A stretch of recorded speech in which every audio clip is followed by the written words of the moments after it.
Les Français placent dans la recherche contre le cancer, bien sûr, un immense espoir, d'autant plus que nous sommes tous très touchés.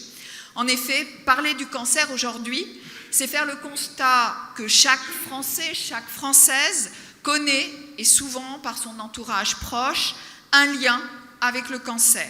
En effet, la deuxième cause de mortalité dans l'Union européenne, après les maladies circulatoires, est le cancer.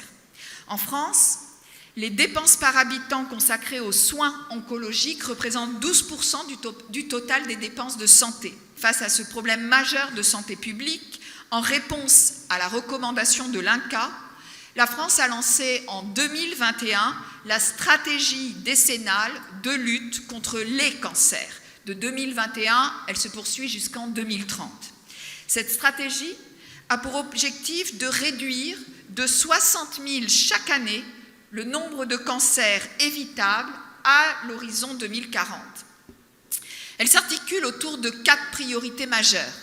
D'abord, améliorer la prévention et la détection précoce.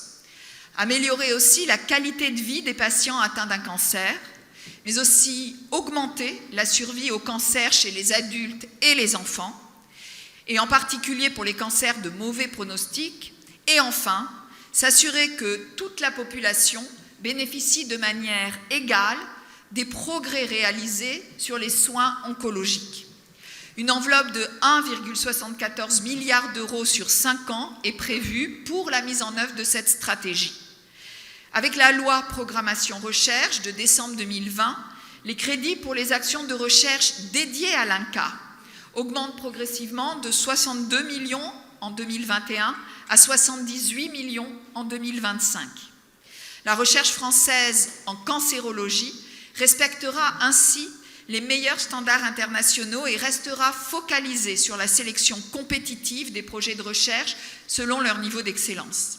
Cette sélection est en effet essentielle pour garantir que la France soit capable de proposer des innovations thérapeutiques qui soient aussi rapidement mises sur le marché, et tout cela au bénéfice des patients.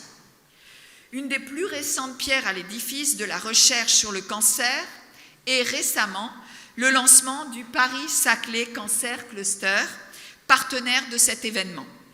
Donc ce Paris-Saclay qu'on a eu le plaisir de lancer récemment, Cancer Cluster, a donc été doté, et c'est déjà bien, de 100 millions d'euros de financement par l'État, avec des compléments aussi, bien sûr, le budget est beaucoup plus gros, mais de financement public. Et il constitue un partenariat public-privé unique en son genre, par sa taille, par son ambition et par ses acteurs. Ces interactions rapprochées entre acteurs académiques, entrepreneurs et industriels vont effectivement permettre d'accélérer le développement de la prochaine génération de ces traitements oncologiques de pointe au bénéfice de tous les patients, tout en contribuant à rétablir la souveraineté thérapeutique et l'attractivité de la France. La France bénéficie d'une excellente recherche fondamentale, et c'est important, tout particulièrement dans ce domaine de l'oncologie. Je pense qu'il faut le dire, le répéter, car entre 2012 et 2018, Paris est deuxième en matière de publications en oncologie avec 11 400 publications, juste derrière Boston et loin devant le troisième, Houston. Clairement, nous sommes un pôle de renommée internationale. Mais il faut aussi regarder les choses avec humilité, parce que lorsqu'on regarde le nombre de brevets déposés ou bien les levées de fonds en oncologie dans ce même périmètre à Paris, là, nous disparaissons des classements. En effet, nous avons une excellente recherche fondamentale, mais elle ne se traduit paradoxalement pas, et pas suffisamment, dans le développement de solutions en France pour les patients, et c'est dommageable. C'est pour cela que des projets tels que le PSCC et d'autres sont particulièrement importants. Nous devons retenir les talents en France, et il y en a, mais aussi en attirer de nouveaux. Ils nous permettent de faciliter l'accès aux collaborations internationales, mais aussi publiques-privées, aux experts, aux données et aux échantillons de patients, ainsi qu'à des plateformes précliniques et cliniques.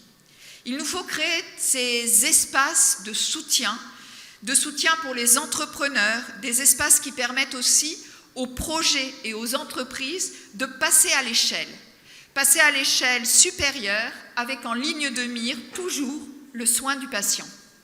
Ainsi, les moyens mis dans la recherche sur le cancer sont importants, en augmentation, mais aussi de nature différente. Ils permettent à la France d'occuper une place de premier rang dans ce domaine qu'il faut renforcer, je dirais conforter et continuer de travailler. L'argent étant précieux aussi, comme les moyens humains, c'est important de justement l'investir, parce que la recherche, c'est un investissement, et donc l'investir dans des projets construits, dans des projets où on sait qu'on aura les gens pour les faire, dans des projets avec des objectifs clairs.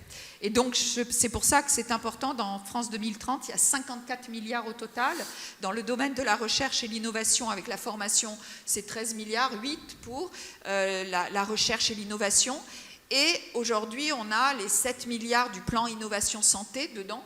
Et on voit évidemment qu'il y a plein de projets et les projets à financer, mais on voit aussi que pour l'instant,